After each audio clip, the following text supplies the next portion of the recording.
Bonjour à toutes et tous, vous écoutez First Print, votre podcast comics préféré pour une nouvelle émission du format Back Issues. C'est dans ces podcasts que l'on vous parle de bandes dessinées qu'on a lues et dont on vous dit après ce qu'on en a pensé, parfois du bien, parfois beaucoup de bien et parfois un peu moins de bien.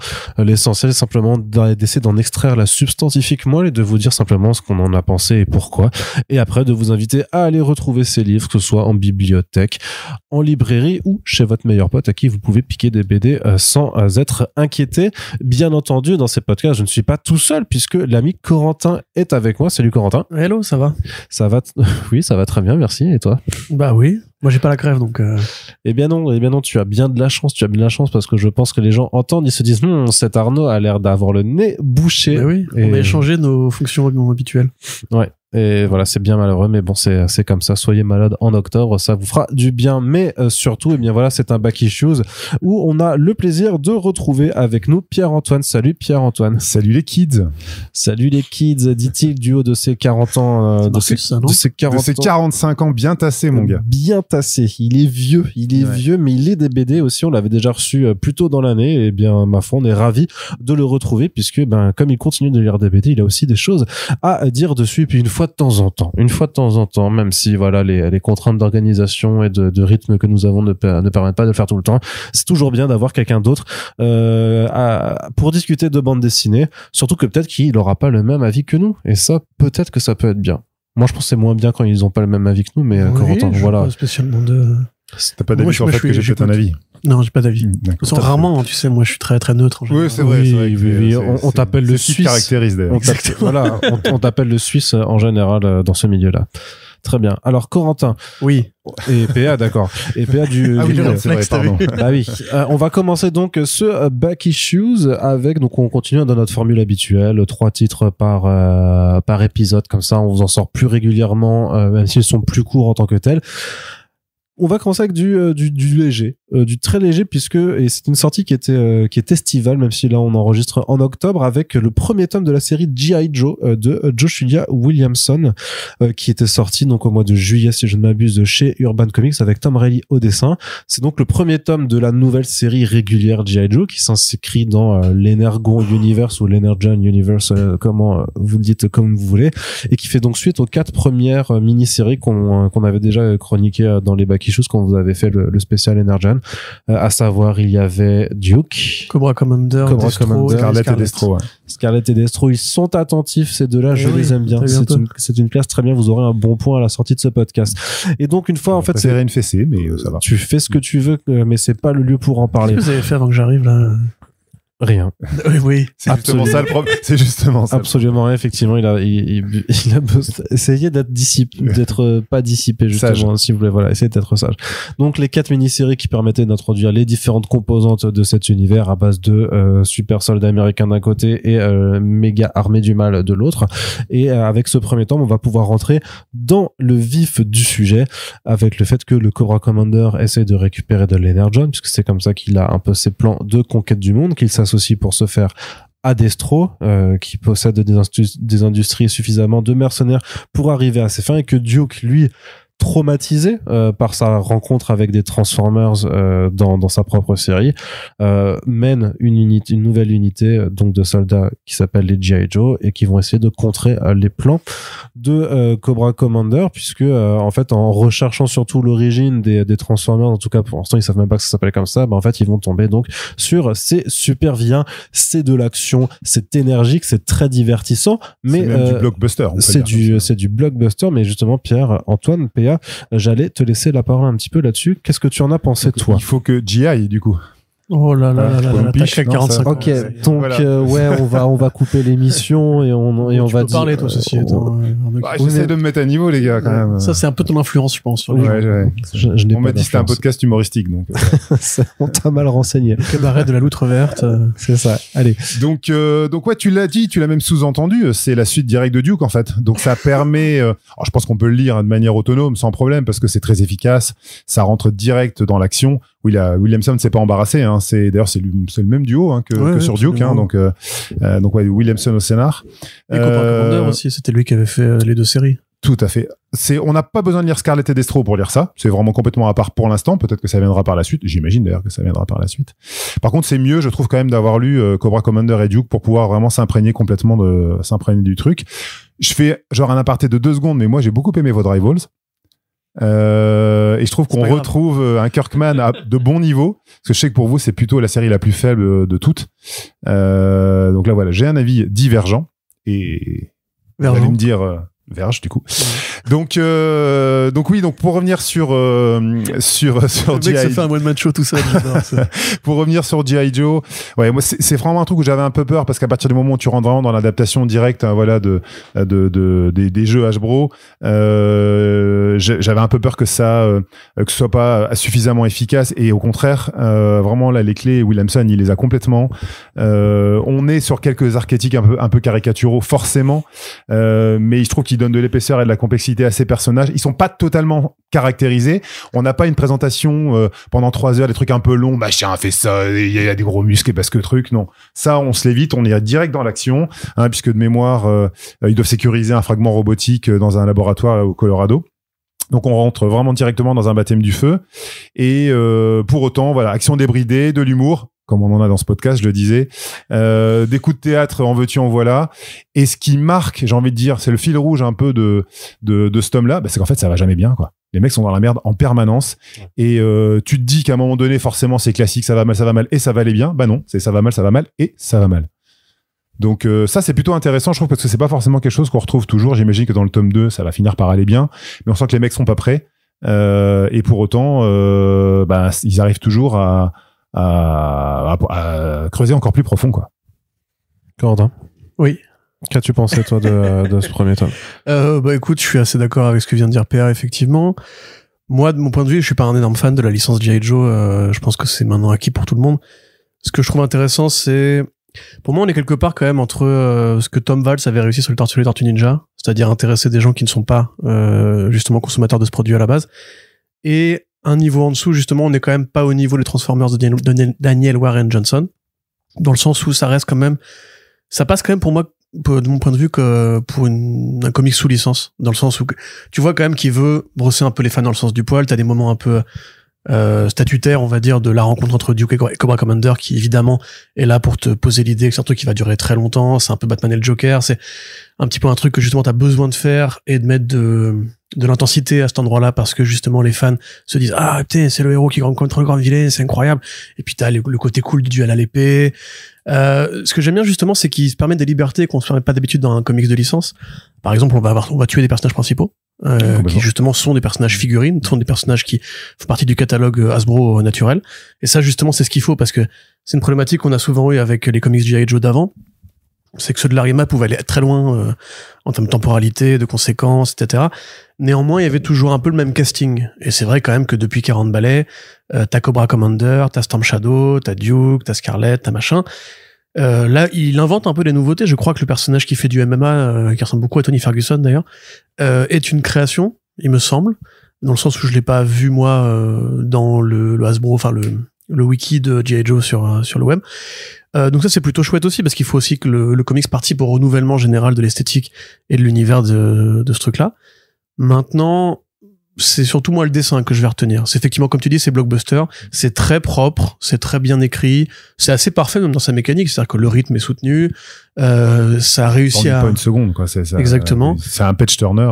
Ouais, exactement. Voilà, ça a réussi à faire du bon Geoff Jones entre guillemets, du bon Geoff Jones entre guillemets, sans avoir le côté un peu lourdeau de vouloir mettre de l'effet à chaque fois. Les vannes ne paraissent pas forcées, les personnages sont quand même pris au sérieux. Et pourtant, t'as comme cette rythmique très blockbuster, très Hollywood, très scène suivante, tac, tac, tac. Ah, mais voilà, c'était le plan du vilain depuis le début, etc., etc. Qui, ouais, il y a pas vraiment de reproches ou de défauts techniques. À mon sens, ça manque un peu de caractère. Ça manque un peu d'idée à soi. Ce qui est évidemment un peu normal. C'est pas un comics, c'est pas une création originale. Et je trouve quand même que ça va dans le bon sens. Mais voilà, quand tu compares aux Transformers de Warren Johnson, où t'as ces moments d'émotion, ces moments de dureté, ça fait plus BD d'auteur. Là, pour moi, ça fait plus BD d'artiste, au sens où Tom Reilly vraiment est très très très bon. C'est complètement vrai ce que tu dis, mais je pense pas que vous l'ayez débriefé, parce que je vais rebondir juste sur ce point-là dont tu parles sur Transformers. Je trouve que le tome 3, on commence déjà un peu à redescendre de Transformers. Je me suis moins amusé que sur le 2, et surtout que le premier, que j'ai trouvé génial. J'ai même envie de dire que j'ai un terme qui est un peu dur, mais qui fait peut-être un peu moins d'efforts au dessin aussi. C'est dur. Ouais. Non, mais j'avais envie de dire là, feignant, mais c'est pas le cas. Voilà, c'est dur. Mais Daniel Barrett Johnson, voilà, on se met à genoux, mais du coup, étant donné que t'attends pas quelque chose de G.I. Joe, t'attends pas être révolutionné, finalement, c'est plaisir à 200%. Alors qu'avec Daniel Barrett Johnson, voilà, moi qui aime le métal et qui en plus adore ses dessins, enfin, à chaque fois j'ai envie que ce soit, une adoration totale. Et là, je trouve que sur le 3e tome, après vous en débrieferez peut-être plus tard, on est peut-être un cran en dessous. Mais aussi c'est une question artistique parce que quand tu compares avec Warren Johnson, c'est un auteur-dessinateur. Donc sur le 1er tome, il avait les mains libres pour faire tout ce qu'il voulait. Et puis c'est un coup de crayon qui est plus rugueux. Quand même, quand tu vois Optimus Prime qui se fait démonter la gueule, qui est vraiment décharné, qui doit s'arracher un bras pour taper l'autre, etc. Voilà, il y avait ce côté peut-être plus un adulte qui a grandi avec Transformers et qui du coup imaginerait ça d'un point de vue d'adulte, alors que je sais pas si Williamson a grandi avec G.I. Joe, mais c'est plus pour moi un scénariste à qui qu'on a chargé de rendre ça crédible, de rendre ça cohérent et divertissant. Et la différence aussi, c'est que Tom Reilly, justement, a un dessin qui est plus propre, qui est même très millimétré. C'est assez joli ce qu'il arrive à faire. C'est un peu comme du Leonardo Romero, tu vois. Entre le passé et le présent, avec un dessin qui fait très, justement, années 80, mais modernisé dans les couleurs, effectivement. Quelque part un peu entre Darwin Cook et Goran Parlov. C'est Georges aux couleurs, hein. Ouais, c'est ça. Ouais. Donc, les couleurs sont extraordinaires. Mais toujours trop. Pour moi, c'est un truc que tu peux conseiller avec plaisir, effectivement, même quand on n'est pas fan de G.I. Joe. Mais je te dis, pour moi, il me manque encore un peu une idée vraiment originale, un truc qui casserait la routine, comme justement avait été la série Cobra Commander. Ou la série Cobra Commander, alors qu'il y avait un artiste déjà très différent, hein. C'était vraiment un vrai pari, hein, d'avoir pris, je sais plus comment il s'appelait. C'était pas Federico Vincentini, non. Non, pas du tout. C'était le mec d'Oblivion Song, non? Comment il s'appelle déjà? Non, c'était pas non plus le mec de Million Song, parce que ça c'est Lorenzo De Felici et il est sur Void Rivals. Attends, je l'ai là, juste là. Pardon, il y avait Andrea Milana. Andrea Milana que je ne connais pas. Très bien. Je sais plus vu ailleurs. En l'occurrence, voilà, c'était une série qui était beaucoup plus sombre et plus violente aussi. Il y avait ce côté. Cela dit, vas-y. Ce G.I. Joe est pas nécessairement moins violent en fait, parce que comme l'a dit PA, ça va mal pour tout le monde. Il y a quand même le côté. Vous pensez que ça va être la team de héros et en fait on va faire crever quelqu'un dès l'introduction en fait et même le numéro. C'est laborieux. C'est ça, c'est qu'ils galèrent en permanence. Et donc, moi, je trouve quand même que tu ressens une vraie tension, en fait, et tu te prends au jeu, si tu te laisses prendre au jeu de l'intrigue, tu te dis quand même, ouais, effectivement, comment ils vont s'en sortir, est-ce qu'ils vont s'en sortir, tu vois, et dans quel sens ça va bien pouvoir aller, parce que, en fait, là, je vois pas de porte de sortie. Il y a un moment où Dukes est dans un interrogatoire. Et tu te dis quand même, mais en fait là il continue à avoir le smile à dire c'est bon, je vais m'en sortir, et tu te dis quand même non mais attends, comment est-ce qu'il y a même au niveau mise en scène il y a des très bonnes idées. La fin du numéro 3 je crois, où il dit on est exactement là où on voulait être, voilà, c'est Cobra, et où en fait ils sont entourés avec un plan arqué qui est super joli d'ailleurs. Mais c'est juste, tu veux, mais je suis d'accord avec ce que PA a dit. C'est plus pour moi le côté effectivement génie du mal de Cobra Commander qui m'avait vraiment séduit dans la série de Williamson et donc de Milana. Que je retrouve un peu moins ici. Pour moi c'est plus propre, c'est plus carré, mais il n'y a pas encore cette déflagration que tu attendrais justement d'une vraie révolution de licence. Mais après je pinaille évidemment parce que il y a c'est quand même côté maléfique de Cobra, enfin tu vois, la manière dont il manipule quelqu'un pour aboutir à ses fins, et même Destro hein. Oui, c'est toujours très fan de la relation qu'il a avec Caméléon d'ailleurs. J'aime bien moi ça, l'amour chez les méchants. Mais bref, après voilà, je te dis, je pinaille un peu parce que de fait j'ai moins été emporté que Transformers. Ça reste une très bonne lecture, hein, y a pas de souci. Si vous aimez effectivement toute cette espèce d'appareil un peu militaire, puis là en plus voilà, t'as les pistes au laser, t'as vraiment le vrai décorum G.I. Joe, la baston à Washington. Voilà, c'est un peu ce qu'on aurait aimé que les films G.I. Joe soient. Ouais, complètement. En un certain temps, on va dire. D'ailleurs, c'est pour ça que moi, la série animée aussi au niveau graphique. Je peux apporter ça, moi, avec mon côté vieux. C'est que moi, ça me replonge fin 80, début 90. Tu vois, avec des commandos, avec Schwarzenegger, avec du Predator, avec du Cobra, avec Universal Soldier. Enfin, moi, je trouve que c'est cette ambiance-là. C'est-à-dire que c'est du blockbuster sérieux, dans le sens où on va faire un film qui se tient. En même temps, il y a de l'humour, mais c'est pas insupportable. Tu vois, c'est pas de l'humour comme tu peux l'avoir aujourd'hui, où tu te demandes pourquoi ils ont fait une blague à ce moment-là. Et en même temps, tu prends un kiff de ma boule, quoi. C'est du Demolition Man aussi, quoi, quelque part. Il y a un vrai rythme de série animée, en fait, même très rentre dedans, très action man aussi, un peu dans l'esprit, tu vois, mais genre sans le côté, ce que tu dis, sans un côté parodique, en fait. Non, je trouve vraiment, parce que moi, pour le coup, j'y connais rien au G.I. Joe. Pareil. Hein. Et c'est comme pour transformer, en fait. Fidèle, je trouve que le pari. Non, mais c'est dans le sens qu'en fait, que le pari est rempli à chaque fois, puisqu'en fait, ça me donne envie de m'intéresser à ces personnages. Je dis pas que j'irai lire le volume de l'Ariyama avec ses 300 numéros et quelques dans les prochaines années, mais en tout cas, j'y suis beaucoup moins réfractaire que je pouvais l'être il y a encore quelques mois avant que Ceci dit, tu peux lire, on va dire, du numéro 10 au numéro 30-35 de l'Ariyama, et déjà, c'était assez révolutionnaire pour l'époque, parce que c'était vraiment fait comme de la BD des années 80, avec tout ce que ça sous-entend comme exercice de style, comme travail sur le découpage et tout. Là, effectivement, c'est un bon représentant, équivalent, entre guillemets, de la bonne santé des comics sous licence moderne. C'est-à-dire qu'effectivement, aujourd'hui, c'est plus honteux de sortir de la BD sous licence, il y a des très bonnes choses qui se font. Non, et puis chez DW, chez Boom, chez Dark Horse. Oui, puis quand t'as quelqu'un comme Kirkman qui est aux commandes et qui te donne les directives, qui dit, bon, bah, je sais ce qu'on va faire, et on va faire ci, ça, parce qu'en fait, ça va s'intercaler de telle et telle façon. Et toi, tu vas avoir, en fait, la charge du pôle terrestre de cet univers et des êtres humains, en fait, qui sont presque humains, qui vont intervenir là-dedans. En fait, je pense que c'est, leurs réunions éditoriales doivent bien se passer, en fait. Ça doit être assez maîtrisé. Ça, t'as raison. Et je pense qu'on se rend pas compte du boulot que doit accomplir Kirkman pour gérer tout ça. C'est pour ça qu'il est moins bon après sur Void Rival, parce qu'il fait tellement du bon boulot. J'ai tendu le bâton, là. Il fait tellement du bon boulot pour gérer les séries des autres que voilà. Ceci étant, moi, c'est pas un reproche, mais c'est vrai que je me dis qu'il n'a peut-être pas besoin de faire un multivers, enfin, un univers partagé, en fait. Elle est cool, la révélation à la fin du tome, on est très content, etc. Mais en définitive, la série peut respirer toute seule. Mais toi, t'as lu la suite, j'imagine, en VO? Pas du tout. Pas du tout. D'accord, ok. Non, il y a même pas lu la suite de Transformers, j'ai pas lu le tome 3 dont tu parlais. D'accord. Encore parce que j'attendais qu'on fasse une émission là-dessus. Oui, il y a des titres qu'on se place sur en VF aussi, comme ça, quoi. Mais tu vois, je me dis qu'en fait, ça fonctionne déjà très bien sans avoir besoin de. Oui, c'est sûr. Ouais, mais parce que t'as un lien quand même, et c'était la promesse de départ. Moi, je pense que il faut tenir les promesses. Pas comme le gouvernement. Très bien. Non, mais voilà, c'est quand même une lecture qui est plutôt sympa. Le temps que le podcast sorte, on aura un nouveau président. Et une nouvelle émission. Ouais, c'est ça. On ne sait pas. Tout est si aléatoirement. En tout cas, ce qui n'est pas aléatoire, c'est que G.I. Joe est sorti. Il est disponible chez Urban Comics pour 18€ et quelques. Donc, vous n'hésitez pas à vous y intéresser, parce que c'est quand même plutôt fun, justement. Si vous avez besoin un petit peu d'évasion dans ces temps plus ou moins moroses, eh ben, n'hésitez pas. Par contre, si vous voulez quelque chose qui vous évadera un petit peu aussi quelque part, mais qui est vachement moins joyeux, qui est vachement plus morose aussi, on peut vous proposer d'aller lire Static, qui est donc la deuxième BD qu'on va chroniquer dans cette émission, de Matt Lesniewski. Matt Lesniewski qu'on avait déjà vu en début d'année avec Crimson Flower, qui était un récit de Black Widow sans étiquette, c'est-à-dire que clairement c'était aussi chez Delirium. Oui, non, c'est Delirium qui édite avec Matt Kindt au scénario. Voilà, avec Matt Kindt au scénario, un truc vraiment d'espionnage à la Matt Kindt, mais avec un personnage donc de Roos qui était très Black Widow dans l'esprit, mais surtout avec le dessin. C'est ce qui est vraiment très intéressant avec Lesniewski, c'est son dessin sans pareil qui évoque le comics underground, qui évoque un peu de Corben sur certains aspects, qui fait bizarre en fait, tout simplement, très métal hurlant aussi dans l'esprit de ça, et c'est clairement pas d'ailleurs ça va pas déroger à la règle avec ce Static. P.A., est-ce que tu veux nous faire une présentation de cet album? Ouais, si vous voulez. Déjà, moi je vous dis tout de suite que c'est un coup de cœur énorme. Je l'ai lu 2 fois, vraiment.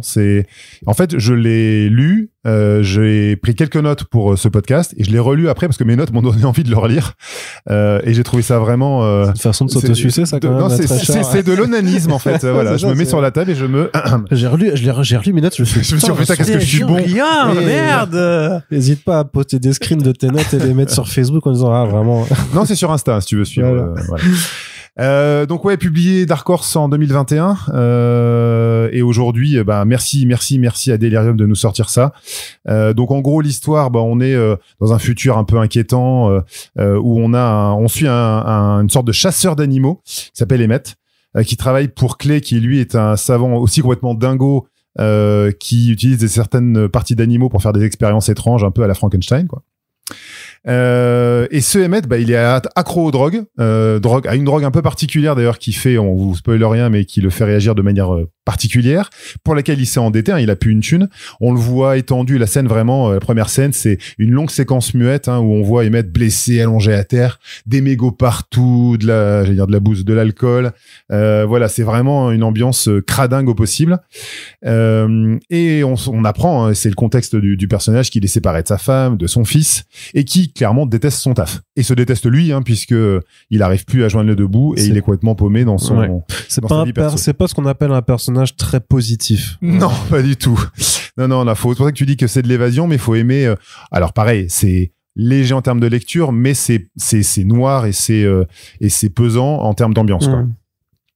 Donc on a déjà une narration graphique qui est assez dingue, qui donne vraiment le ton à l'ambiance, et je trouve qu'il y a une ambition graphique qui est assez folle dans cet album. C'est très anguleux en termes de dessin.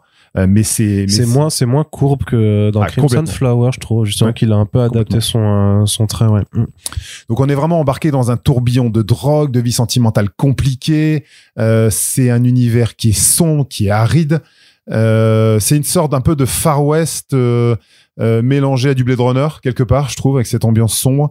Et on est vraiment dans ouais, j'ai envie de dire, c'est quasiment un peu chacun pour sa peau, quoi. Là, c'est complètement déshumanisé. Moi, ça m'a fait penser, alors je serais pas surpris d'ailleurs, plutôt que Corentin n'aime pas du tout ce réalisateur, mais à The Wrestler d'Aronofsky. Non, si, j'aime beaucoup Aronofsky. J'aime beaucoup, ouais. Bien sûr. Non, mais parce que t'as ce nom de son Requiem for a Dream, par exemple, j'ai détesté. Je serais pas surpris que t'aies beaucoup de choses néfastes à dire sur ce film, non? Pour en reparler hors micro. Voilà. Ouais. Je pense qu'on va être d'accord. J'adore ce film. C'est vrai? Ah, j'écoutais la revoilé aujourd'hui. Tu l'as vu quand? Non, mais j'étais ado, je me scarifiais à l'époque, donc voilà, quoi. Mais j'écoutais la boîte de Clint Mansell en boucle. La musique est top, par contre. Non, faut le revoir aujourd'hui. Je pense que tu veux dire dans le côté. Potentiellement, tu pourrais changer d'avis. Ouais, sauf si. Le côté cauchemar éveillé du. Il se fout un peu de la gueule du monde, quand même. Non, mais genre dans la BD. Ah, dans la BD, non. Je vois la comparaison dans le côté cauchemar du truc, quoi. Où la vie est too much et la vie t'écrase peu à peu, quoi. C'est vraiment ça. Donc voilà, thriller, action, science-fiction, emprise sur l'homme, pas de respiration, c'est-à-dire que pareil, même si la première scène est muette et qu'on se demande un peu où ça va, après derrière c'est de l'action qui ne s'arrête pas. C'est très court, hein, c'est en 4 numéros. Ouais, hein, tout à fait. Expérimentation cruelle. Voilà, c'est vraiment de la SF, moi que j'ai trouvé oppressante, dure, même si ça se lit facilement. Les relations humaines en prennent un sacré coup. Mais la narration graphique est tellement bluffante et tellement j'ai enchaîné les superlatifs, j'aime pas forcément ça, mais voilà, il y a un rythme incroyable. C'est beau. Et Leniski vraiment travaille les corps, je trouve, de manière vraiment particulière. Enfin, on a parlé du côté anguleux tout à l'heure, mais voilà, aussi bien les animaux que les humains, c'est incroyable. Oui, et puis surtout que c'est pas réaliste en fait. C'est vraiment c'est une approche très. Ouais, moi aussi j'ai des veines qui font 15 cm. Oui, c'est sûr. Non, mais c'est ça, c'est qu'en termes d'anatomie et de croisement des textures et tout ça, c'est vraiment pas du tout réaliste et jamais conforme même à ce que devrait être un dessin qui essaierait. C'est peut-être sa BD la plus réaliste, paradoxalement. Si vous avez lu ce qu'il a fait depuis chez Onipress, j'ai oublié le nom de ce projet. Faceless. L'une des premières annonces d'Hunter Gorinson, peut-être. Ouais. C'était Faceless. Vraiment, là, ça va beaucoup plus loin au niveau mais j'espère que et je pense que Delirium le publiera après, parce que je vois pas pourquoi il le ferait pas. Je jetterai dessus. Et je me demande s'ils l'ont pas même je me demande même s'ils l'ont pas déjà teasé dans une de leurs newsletters. Mais oui, c'est Faceless and quelque chose du coup. Mais oui, pardon. Mais tu peux voir, je crois qu'il en avait parlé, c'est un gros fan de Kentaro Miura et de Berserk. Et alors évidemment, il n'y a pas de ressemblance immédiate au niveau du style. J'ai pas pensé au manga du tout, hein, en le lisant. Non, mais c'est ça parce qu'il y a vraiment un côté effectivement pessimiste et dark SF, on va dire, qui pour le coup s'assume complètement, quoi. Même si finalement ça termine pas trop mal. Tu vois, oui, c'est ça, c'est que c'est assez étonnant, c'est que le mec est dans un état pas possible, ça encore une fois sans spoiler, mais il y a une petite source d'espoir, alors que le bouquin l'annonce absolument jamais. C'est tellement poussiéreux et sombre que tu te dis, moi je me dis que le mec va crever à un moment donné et que sa famille pareil.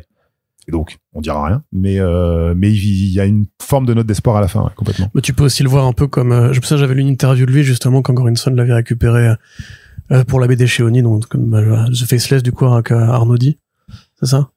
C'est pas The Faceless, j'essaie de le retrouver, mais mais en fait, il avait dit effectivement qu'il avait quand même mis du temps dans Faceless and the Family, voilà. C'est pour ça.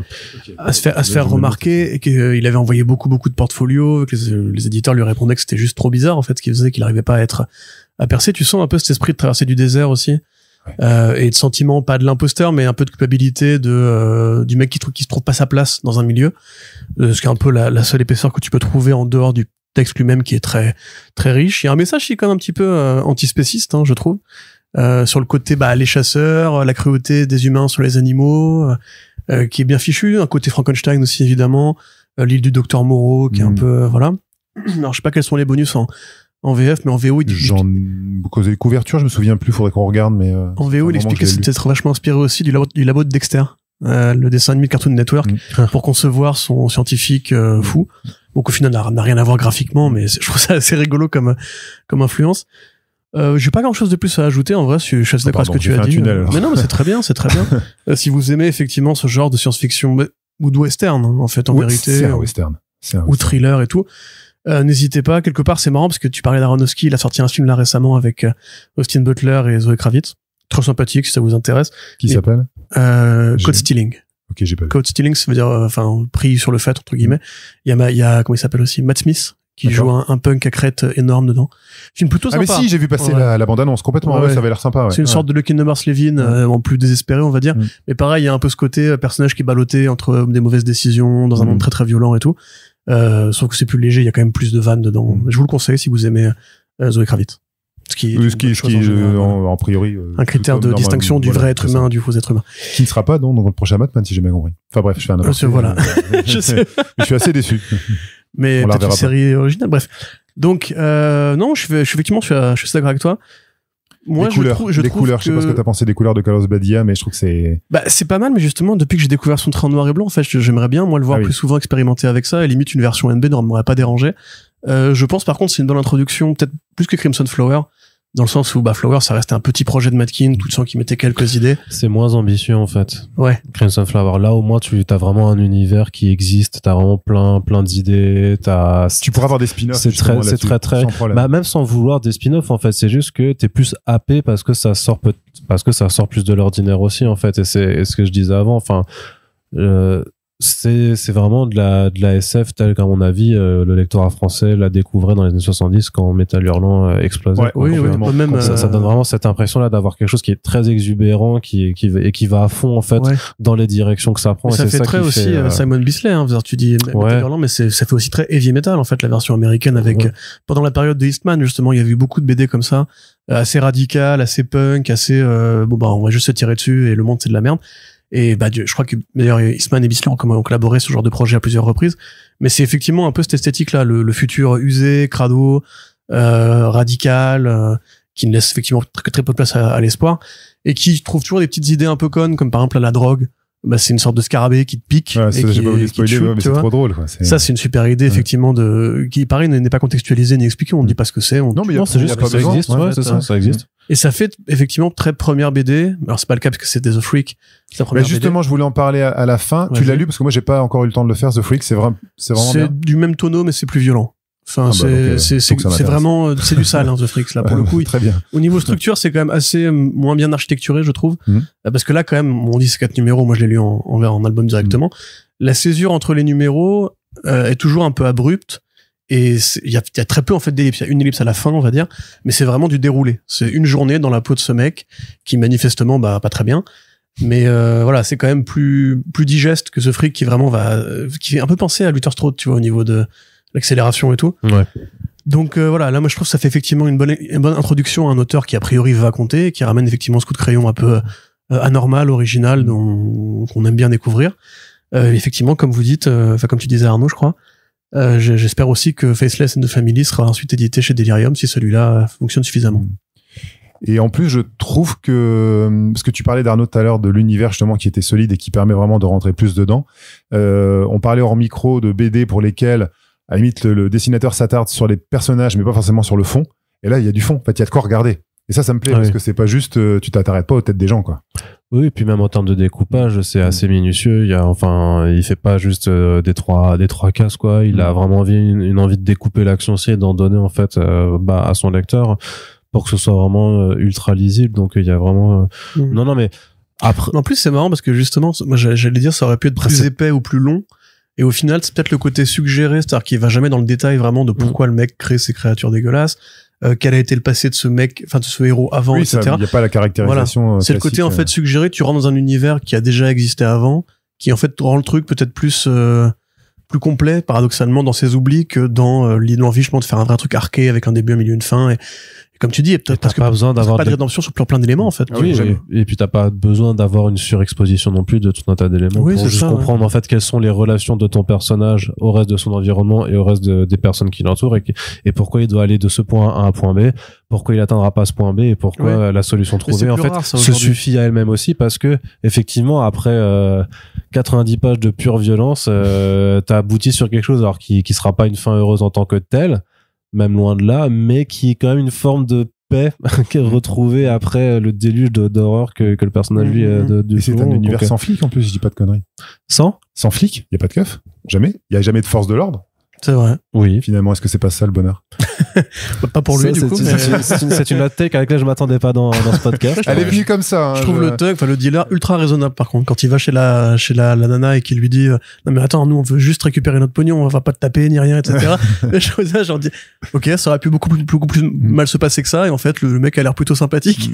Dealer, même les méchants sont ça, j'aime bien, tu vois, quand les gangsters sont des gens à la cool, tu vois. Bah, un noble avec un code d'honneur, qui fait pas de, comment on appelle ça, de cruauté? Non, de dommages collatéraux. Hein. Exactement. Tu vois, il a pas raison. Donc ça s'appelle Static. C'était sorti cet été aussi. C'était en juin 2025. Donc n'hésitez pas à le commander chez votre libraire s'il ne l'a plus en rayon. Mais si c'est un bon libraire, a priori, il devrait l'avoir dans son stock. C'est disponible pour 20 €. Et on va déjà terminer ce Back Issues.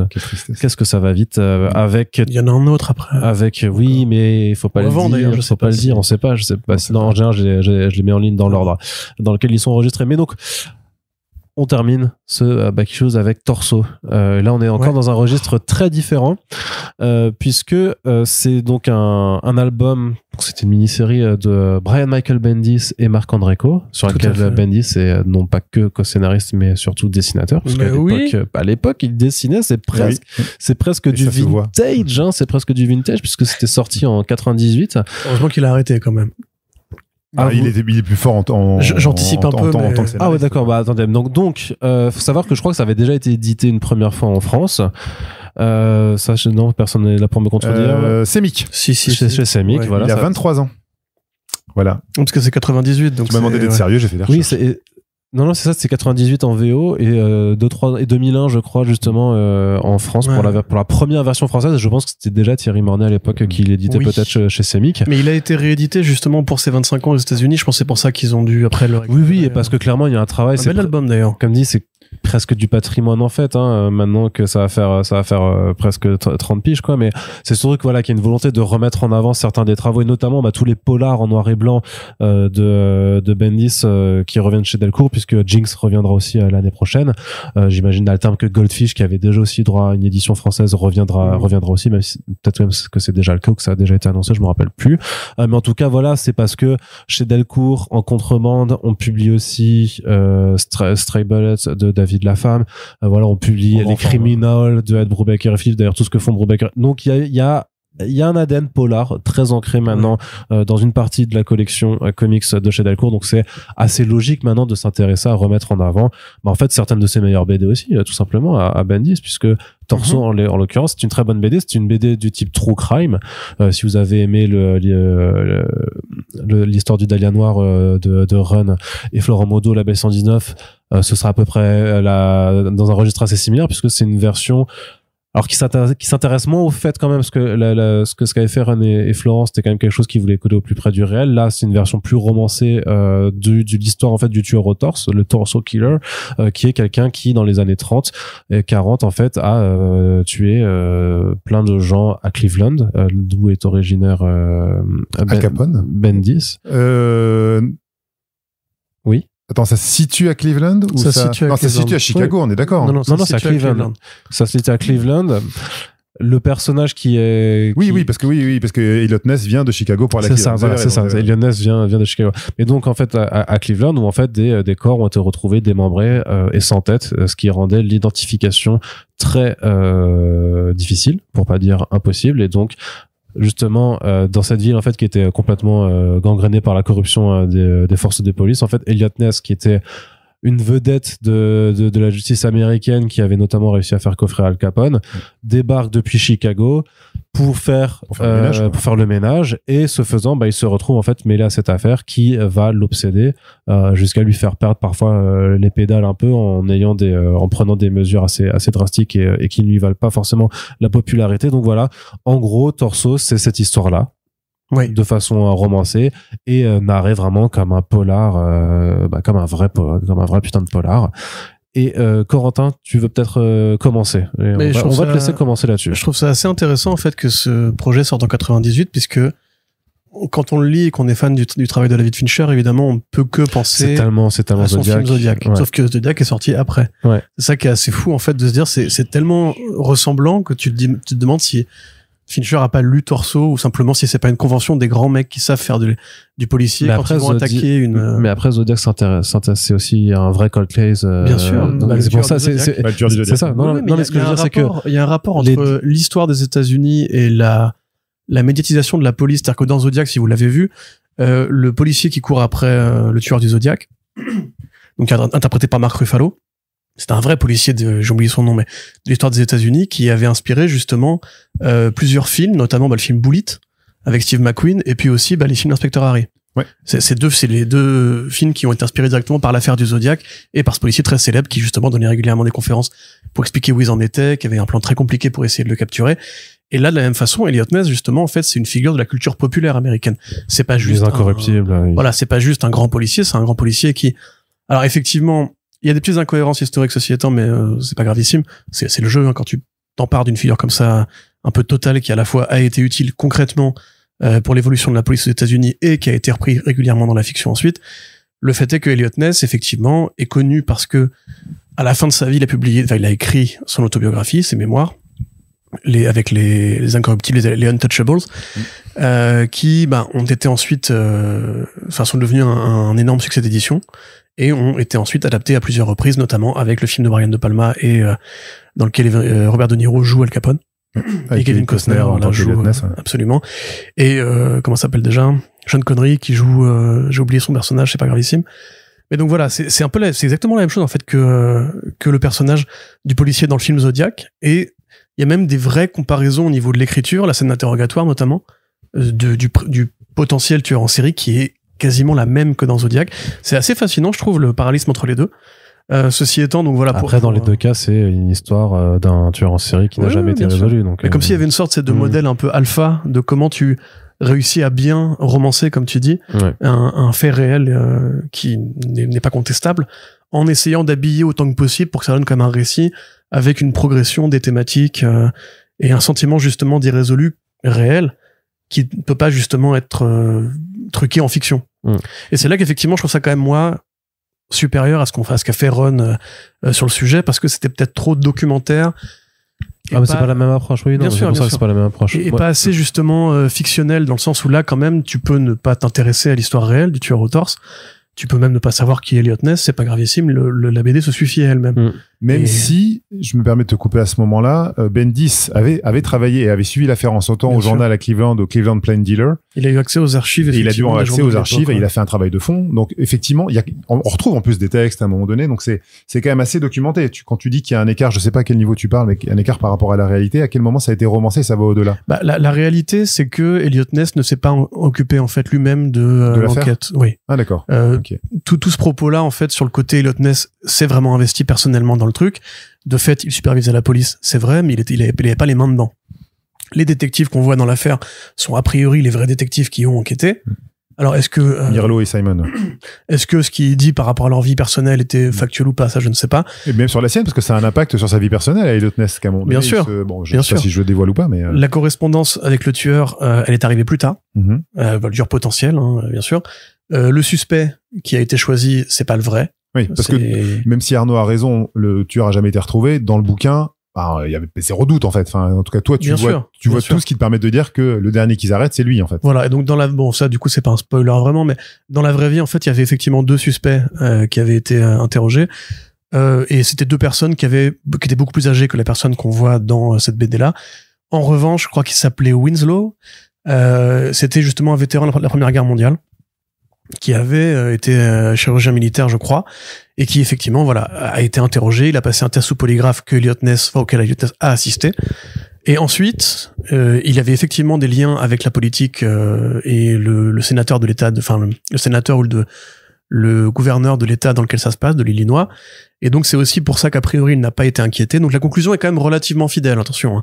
C'est juste des petites tricheries que Bendis s'autorise pour mieux finir son histoire. De la même façon, pareil, Elliot Ness se présente beaucoup plus tard à la mairie. Il a largement le temps de se refaire une santé politique ensuite. Donc voilà, il y a des petites accélérations, des petits trucages, on va dire. De la même façon, voilà, la scène de fin n'a pas eu lieu. La scène de fin dans la maison n'a pas eu lieu. Donc évidemment, Bendis c'est un auteur. Il peut pas raconter juste une histoire comme justement le ferait un documentariste. Ce qu'il fait lui, c'est effectivement approcher ce problème-là comme une vraie fiction policière avec des éléments de la réalité, mais une vraie fiction policière. Tu pourrais croire que c'est juste un truc inventé. Si tu n'avais pas le based on a true story à la fin et avec les cartons qui t'expliquent ce qui s'est vraiment passé. Dans l'édition de Delcourt, t'as aussi un avant-propos qui te fait bien comprendre que c'est tiré de faits réels et que voilà, et que Bendis a aussi volontairement changé des noms et tout ça pour ne pas en fait porter atteinte aux descendants des personnes concernées, tout ça. Et du coup, à mon sens, effectivement, tu disais tout à l'heure, c'est un de ses meilleurs albums.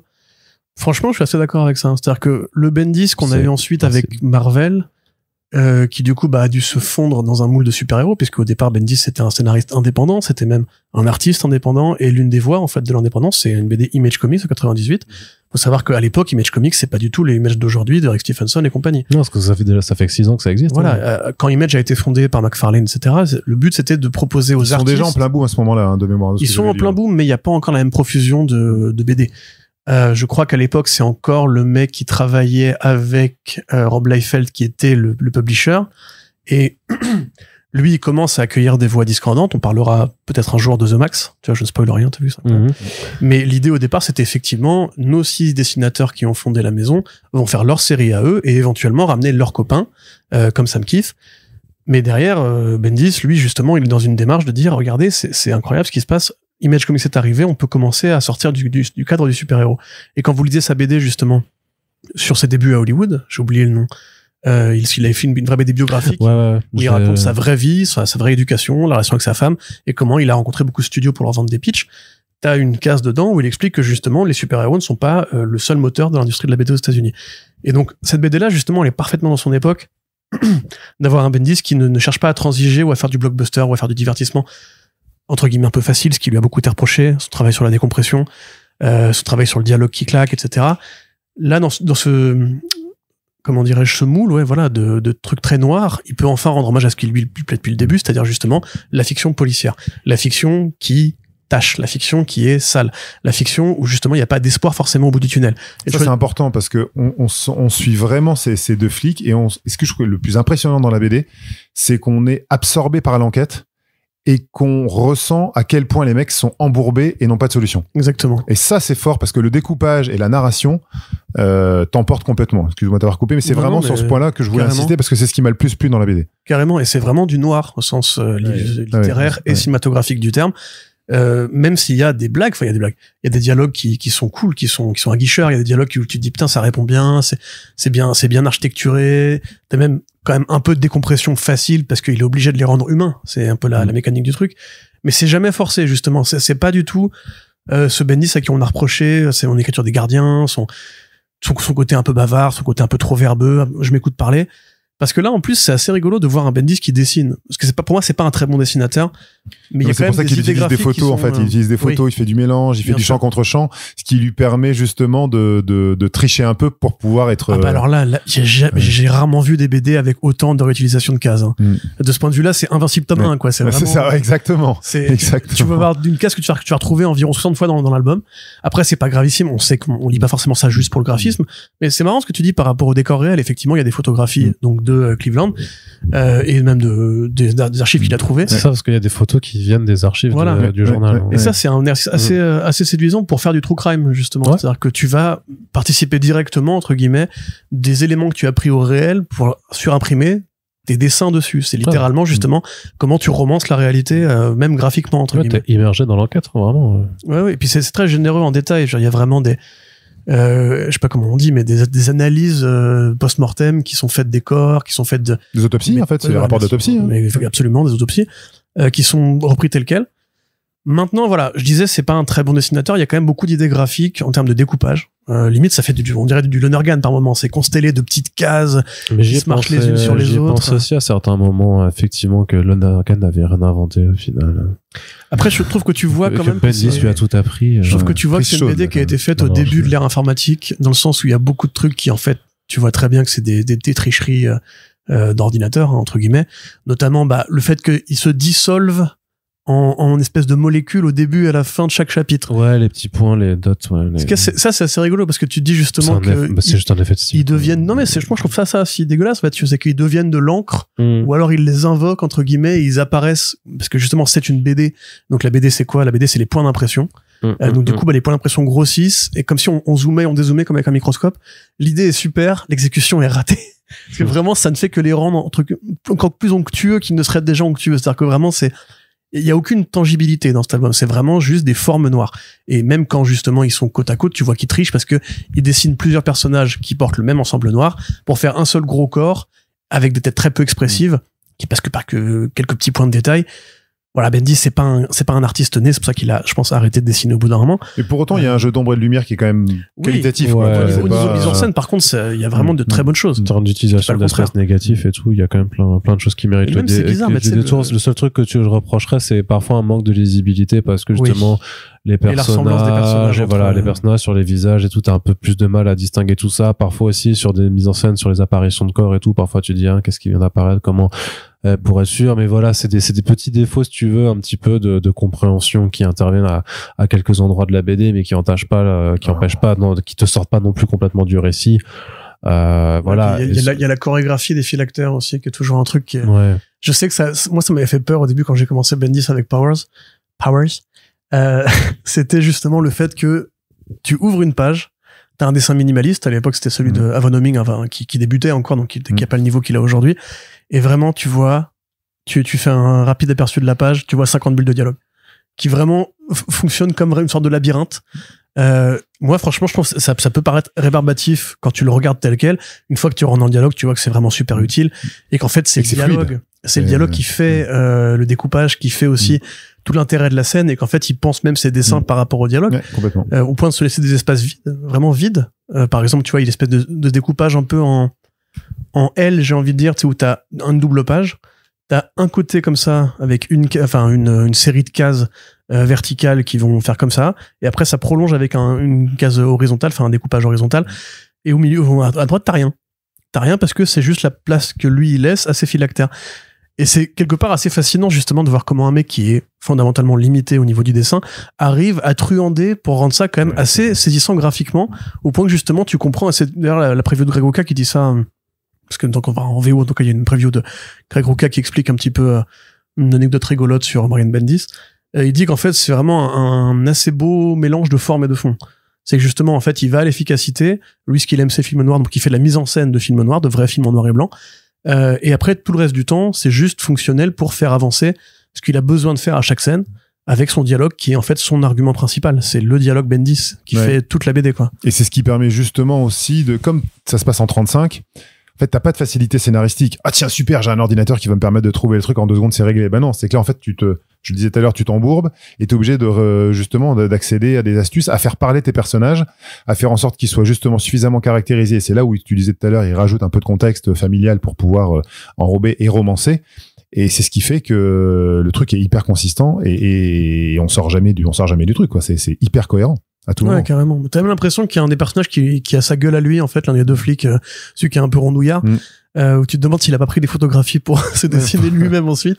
Même au niveau des expressions, ça se voit qu'il travaille sur référence. Hein, il y a plein d'auteurs et plein de dessinateurs qui font ça. Bien sûr. Ils demandent à des amis, je vous prends en photo pour l'action, comme ça je reproduis. Voilà, Alex Ross qui avait des modèles même pour ses peintures, ou Sean Phillips qui dessine encore beaucoup en référence. C'est pour ça que tous ces personnages ont la putain de gueule de Sean Phillips. Je me demande s'il y a pas ça dans les bonus de l'omnibus Marvel Knights, donc de Bendis, où on voit justement des photos de situations qu'il fait faire à des amis à lui ou de la famille à lui. Okay. Donc du coup, ça a corroboré ta théorie, quoi. Mais après, sinon, au niveau de l'écriture, ça, c'est pour le côté technique, mais je trouve vraiment que c'est un super album, au global, simplement. C'est même un incontournable pour moi. Voilà. Les personnages ont beaucoup de caractère, ça a vraiment une super ambiance qui est plombante, hein, parce que comme tu dis, on les voit galérer, on sent en fait que c'est une enquête qui est irrésolvable, même jusqu'à aujourd'hui. T'as vraiment, en plus, pareil, ce côté, encore une fois, j'y reviens, comme dans Zodiac, de l'injustice, en fait, cruelle, qui est que on sait tous qui a fait le truc. En tout cas, on pense le savoir. Mais on peut pas le prouver, on peut pas l'arrêter. Parce que c'est pour ça que c'est un cold case, c'est que, justement, ça fait partie, entre guillemets, de ce truc qui te fout un peu, un goût vraiment dégueulasse dans la bouche, tu vois, comme, je sais plus, il y avait un japonais qui avait fait ça aussi, qui avait buté des gens pour les manger, puis qui avait été exonéré parce qu'il avait, les gens, je crois que c'est fan de true crime connaissent sûrement cette histoire-là, mais il avait l'immunité politique. Et du coup, il est encore en vie actuellement, etc. C'est un vrai cannibale qui a échappé à la justice. C'est le truc, c'est qu'il t'empêche de dormir la nuit un peu. Tu vois, tu te dis, ces gens-là sont parmi nous. Je pense qu'il avait les mêmes toilettes qu'Arnaud. Ou les mêmes goûts, je sais pas. En musique, peut-être? Il est possible qu'Arnaud ait déjà tué des gens. Mais tu vois, c'est ça que justement, c'est qu'après, tu te dis justement, tu regardes le monde différemment en imaginant qu'en fait, une telle monstruosité existe et est possible. Et il faut vraiment du talent pour la restituer. Moi, j'ai pensé avec amertume à la série Mindhunter, pareil, de Fincher, en me disant, merde, putain. Ils ont annoncé une 3e saison, non? Ah bon? Mais je pense avoir lu ça. T'es sérieux? Je pense qu'ils ont annoncé une 3e saison. Ou alors après, le problème, c'est qu'il y a tellement de fake news, même sur les séries en ce moment, avec des fausses annonces pour juste que tu cliques sur je ne sais quoi. Soyez concentrés. Mais voilà, dans Mindhunter, c'est pareil, t'as beaucoup fait une scène d'interrogatoire avec des tueurs en série, qui sont basés sur les vraies recherches qu'a fait le FBI à l'époque, parce que c'est le fondement de la série. Là, l'échange entre Elliot Ness et le potentiel tueur suspecté, il est extraordinaire, quoi. C'est brillant parce que tu vois exactement comment il arrive à écrire la sociopathologie et ce côté duel d'ego entre guillemets qu'il y a entre les deux, où il le castre symboliquement. Le coup des lettres, bon, pour le coup ça c'est vrai. Ouais. Après l'affaire, Winslow en question a continué périodiquement à écrire à Elliot Ness. Il y a même un lien qui est fait entre lui et l'affaire du Dahlia Noir, puisque dans une de ses lettres justement il expliquait qu'il avait déménagé en Californie, à Los Angeles, et qu'il avait tué une meuf. Ouais. Et en fait, les gens qui ont enquêté sur le Dahlia Noir se sont posé la question de est-ce que c'est pas lui aussi, le tueur au torse, qui serait celui qui a tué la dame du Dahlia Noir. A priori, non. Les enquêteurs ont finalement dit que non, mais c'est assez rigolo de voir, c'est assez amusant de voir cette espèce de correspondance des tueurs en série américains de l'époque. Ouais, bah c'est tout cet esprit de toute façon qui est assez fascinant en fait de cette époque où il y avait pas d'internet, où du coup les enquêtes c'est ça, et puis l'importance du relais de la presse, de ce que ça impliquait aussi sur la façon dont avançait. Enfin c'est toute l'ambiance de toute façon du film noir, enfin du style noir de façon générale. Bien sûr. C'est la prolifération des grandes villes, où en fait la campagne américaine perd de plus en plus de place, des gens qu'on concentre aux mêmes endroits, en sachant très bien qu'on n'a pas assez de moyens pour administrer tout ça, et la peur en fait que ce nouveau confort, cette modernité vienne être secouée par l'existence en fait de profils dangereux à côté des monstres. C'est parce qu'avant l'ancienne logique en fait c'était chacun chez soi et on se défend un coup de flingue. C'est ça en fait le western. Quand on passe du western à la modernité américaine, c'est le moment où grosso modo tu peux te faire poignarder en allant à l'épicerie.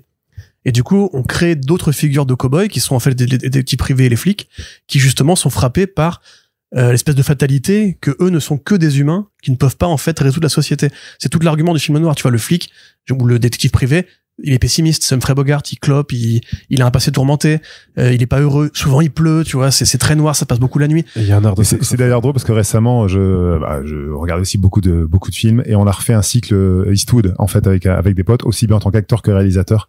Quasiment tous les films commencent comme ça. Un flic torturé, isolé, qui n'arrive pas à résoudre telle ou telle enquête et qui du coup va être le personnage central de l'histoire. Ouais, c'est ça. Ça commence tout le temps comme ça. C'est l'esprit d'entre-deux-guerres justement, parce que pareil, t'as aussi les vétérans qui reviennent du front. Ça, c'est un truc qui change justement. C'est pour ça qu'on parle de film noir. On n'en parle plus trop après les années 50 parce que avec le boom économique, la ville devient un espace de consommation et moins un espace de criminalité. Jusqu'aux années 70 où ça revient, etc. Enfin, c'est toujours un peu cyclique. Moi, je pensais aussi un peu à Ed Gein quelque part parce que t'as quand même cette esthétique justement de avant la guerre, en fait, la monstruosité avant la guerre, tu vois. À l'époque, on n'avait pas encore les mots qu'on a eu ensuite pour parler de ce que tu vois, entre guillemets, ce que je vais dire est bizarre, mais avant Hitler, on n'avait pas tous un référentiel de, voilà, la dégueulasserie ultime de l'être humain. Et en fait, on avait que les tueurs en série. C'est pas vrai, évidemment, mais, comme point de comparaison proche de nous. Enfin, de ces gens-là avaient que ça pour eux à l'époque. Et du coup, effectivement, tu sens quand même le trauma quand il y a la conférence de presse où les gens ils te font, non, mais on s'en fout de la corruption, on s'en fout de la prohibition, on s'en fout de l'alcool, on s'en fout de la mafia. Ce qu'on veut, nous, c'est que tu arrêtes le maniaque qui est en train de tuer nos gosses. Et ça, effectivement, c'est pareil, il y a vraiment une peur panique moi, c'est des scènes vraiment, je trouve ça magnifique le film noir parce que t'imagines très bien la panique que les gens devaient ressentir réellement. Ouais, une vraie peur. En allant juste rentrer du boulot et en risquant de croiser un mec qui allait les poignarder. Surtout, t'as pas de l'info qui tourne en permanence, donc tu sais pas en fait. À ce moment-là, t'as pas la télé, t'as que les journaux, donc c'est encore plus angoissant. Contacter les gens si tu te fais taguer, etc. Une vraie paranoïa qui sont. C'est superbement bien rendu dans cet album qui effectivement nous rappelle au bon vieux temps du Bendis sérieux et noir. Moi, j'aimerais bien qu'il refasse des trucs comme ça dans le présent en fait. Parce qu'aujourd'hui, il y a toujours un peu un gadget, tu vois, même quand il fait Masterpiece. C'est pas un chef-d'œuvre, jeu de mots. Parce que justement, il y a cette accroche, le truc de braqueur et tout, t'as envie de dire, mais pourquoi tu vas par là? Tu sais faire un truc, refais-le. Parce que ça a jamais été aussi fort. Enfin, après, les auteurs qui reviennent sur des trucs qu'ils ont fait il y a 40 ans.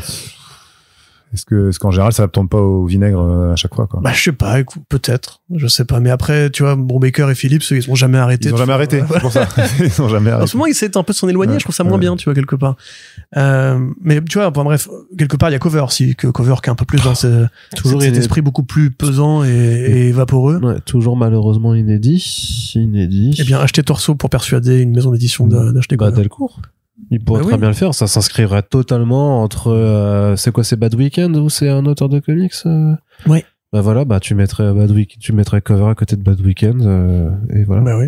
B, C. Voilà, en plus par ordre alphabétique ça marche aussi et en thématique très bien rangé. J'ai monopolisé la parole, je veux pas. Voilà, non, mais juste pour un petit mot de ton côté. La saison 3 serait, j'en ai déjà parlé pas mal aussi. Juste effectivement, la saison 3 serait en production. Bon voilà, de Mindhunter, pardon. Je demande à voir. Très bien. Non, mais si. Mais non, Zodiac aussi. On était plutôt dans l'échange, donc à la limite mes notes, je m'en fiche un peu maintenant, mais juste pour moi c'est un incontournable. Tout ce que j'ai noté, c'est quasiment tout ce que t'as dit et tout sur lequel on a échangé. Et voilà, c'est vraiment le côté où il y a un côté en plus assez je vais pas dire noir ou sombre forcément parce que c'en est un, mais c'est assez dégueu quand même, hein. Et puis un contexte, c'est ça que je voulais dire, un contexte social qui est très fort parce que les gens qui sont tués c'est pas n'importe qui, justement c'est des gens qui habitent dans une forme de bidonville là à Shantytown. Ça c'est factuel, l'incendie de Shantytown est factuel aussi. Où tu vas avoir défilé à peu près toutes les activités criminelles et où les gens finalement qui avaient débarqué là ne trouvaient pas de taf et étaient désœuvrés. Et donc c'est pour ça d'ailleurs qu'il en profite pour tuer ces gens-là parce qu'au final au début ça n'embête personne puisqu'en fait c'est des anonymes. Donc ça c'est ce contexte-là pour moi est très fort. Avec Jack l'Éventreur qui tuait des prostituées aussi. Exactement. Voilà. C'est la sauvagerie qui s'abat sur les ghettos aussi, ce qui rend le truc du coup parce que les pouvoirs publics s'en battent les couilles, etc. Exactement. Jusqu'à temps que la presse s'en empare et que là qu'ils aient plus le choix de faire autrement quoi. Donc non, enfin c'est du grand Bendis. C'est du grand Bendis, on progresse facilement dans la lecture, même si tu l'as dit par rapport effectivement au déroulé de dialogue et que tu peux te dire mince, j'ai 3 pages à lire, je pense avoir fini mon chapitre et finalement finalement t'es parti pour un quart d'heure, mais ça se lit très bien. Après ça pour les gens que Arnaud n'aime pas, qui comparent les torchons et les serviettes, là le rapport prix-page entre guillemets et surtout le temps de lecture, investissement, il a soupiré, je te jure. Non mais si c'est un argument qui peut convaincre les gens, vous en aurez pour votre temps de lecture là pour le coup, si vous voulez. Tu sais comment le faire trigger. Oui, ça se lit pas en un quart d'heure, ça c'est sûr. Très donc, bien. Indispensable et à ne pas manquer quoi. Et bien voilà, donc vous avez quand même 3 recommandations de lecture au sortir de ce Back Issues, donc n'hésitez pas à aller chez votre libraire préféré ou en bibliothèque si possible. Vous pouvez également, il y a des liens généralement dans la description de ce podcast pour prendre chez nos partenaires, donc n'hésitez pas, ça nous fait une petite commission là-dessus et comme ça on pourra continuer d'investir pour notre First Print Tower et First Print Publishing. Merci. On va aller dans la piscine d'ailleurs du coup maintenant. Elle est bientôt prête. Elle est bientôt prête. C'est ça, voilà, à la Picsou. Merci en tout cas Pierre-Antoine d'avoir été là. Toujours un plaisir d'être avec vous dans cet épisode. Merci à toi aussi Corentin. Et puis on espère que ça vous a plu. N'hésitez pas à nous dire si vous avez lu ces albums, si vous comptez le faire après nous avoir écouté. Et sinon, qu'est-ce que vous avez lu de façon générale, que ce soit sur nos plateformes, sur les commentaires, nos réseaux sociaux ou sur notre Discord. Vous êtes tous et toutes les bienvenus. Merci à toutes et tous de nous avoir écoutés. Puis on se dit à très bientôt pour le prochain podcast. Salut. Salut.